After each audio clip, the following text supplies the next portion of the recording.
Hey guys, what's up? It's the Slifer Slacker. I have got another deck profile for you guys. As promised, this is my this is the Noble Knight build. This is a United Knight build. This is not 60 card. This is not a competitive deck.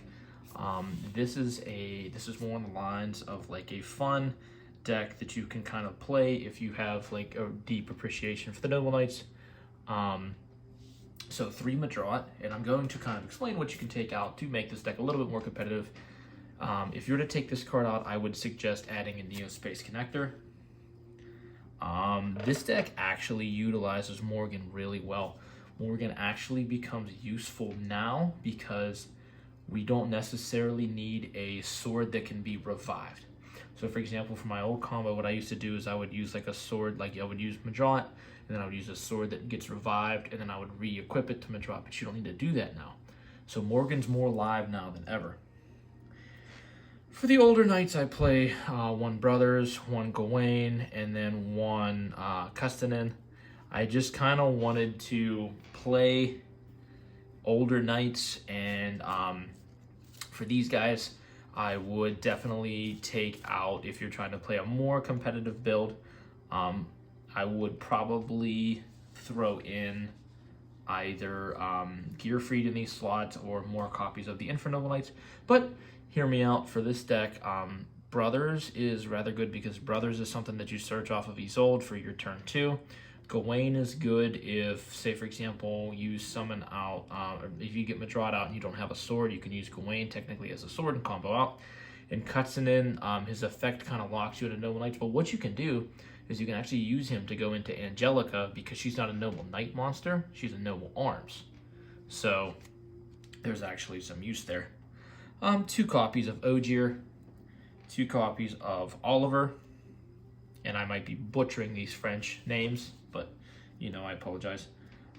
2 copies of Turpin, 2 copies of the new Ricardetto, 2 copies of Renowned. Oh, and yeah, guys, make sure you peep that max rarity. That is a collector's rare Renowned. And I play the 1 Courageous Crimson Chevalier Bradamante. All that to just have in the text that she is a Infernoble Knight. But what's dope about this card is this card basically turns Rota, or Reinforcement of the Army, into a sword. So by searching her off of Rota, you can search a sword. So I think that's pretty nifty. And 3 copies of the beautiful brand new Noble Arms Museum. This is kind of like one of the best cards I think that the deck could have gotten, because it basically, adding in these 3 plus terraforming essentially gives you 4 swords. So I do play the Pot of Prosperity to try to search Morgan, or if I don't grab a sword, or if I don't grab Madrot, if I don't grab one of my combo starters, which is really hard not to when you have cards like Heritage of the Chalice in the deck.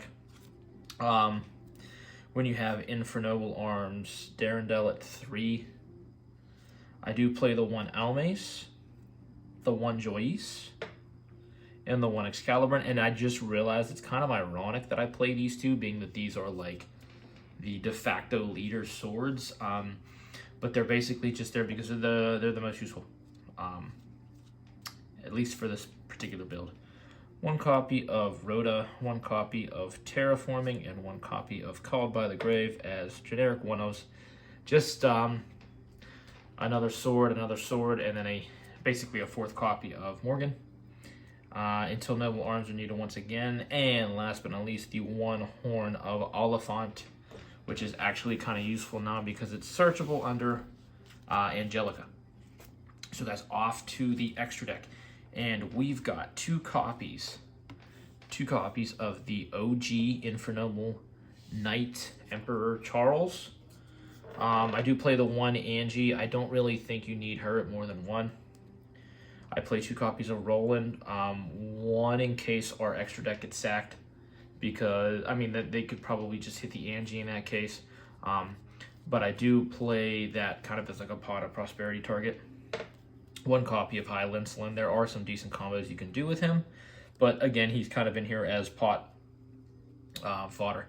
1 copy of Sacred Noble Knight Artorgus, 2 copies of the OG Artorgus, 1 copy of Kutsunen, a playset of the brand new Emperor Charles the Great. I kind of actually wish they would have just left this card as Charlemagne. I think that would have been a lot cooler, but just personal preference. And last but not least, 2 copies of Isolde, 2 tails of the Noble Knights. Guys, that is going to do it for the deck profile. Stay tuned for the combo video, and I'll show you how a lot of the combos in this deck are actually a lot of 2-carders. So, Cypher Slacker out.